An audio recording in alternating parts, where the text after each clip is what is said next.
Isang maayos at handang Pilipinas. Yan ang naging mandato ni Pangulong Ferdinand R. Marcos Jr. para sa hosting ng bansa sa ASEAN 2026. Kasabay niyan ay ang paghahanda para sa year-long chairmanship. Si Faith Santiago, una sa balita.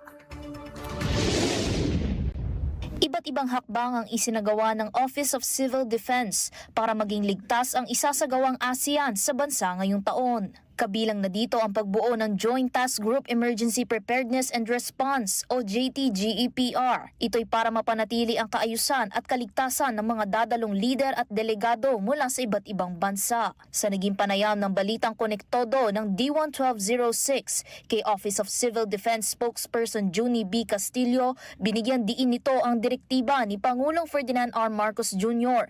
hinggil sa whole of government o whole of nation approach para sa naturang pagsasama-sama. Mula nung tinanggap ni Pangulong Ferdinand Marcos ang hosting ng ASEAN 2026, ang direktiba niya talaga ay siyempre matagumpay na maisaganap po itong ASEAN 2026 dito sa ating bansa.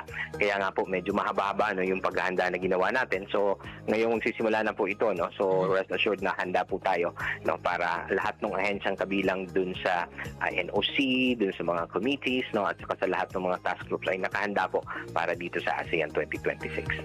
Ibinahagi niya na halos isang taon ang pagpaplano at paghahanda ng bawat ahensya at kagawaran, lalo na't iba't ibang high-profile individuals ang dadalo mula sa iba't ibang panig ng Timog Silangang Asya at ibang bahagi ng mundo. Kasama sa koordinasyon ng Joint Task Group para sa Emergency Preparedness and Response ay ang Philippine National Police, Bureau of Fire Protection, Armed Forces of the Philippines, DSWD, DICT, Philippine Coast Guard, DOH at iba pa. Ito ay nasa ilalim ng Committee on Security, Peace and Order and Emergency Preparedness and Response sa pangunguna ng DILG na isa sa 7 major committees ng National Organization Committee na inilunsad ng pamahalaan para sa ASEAN 2026.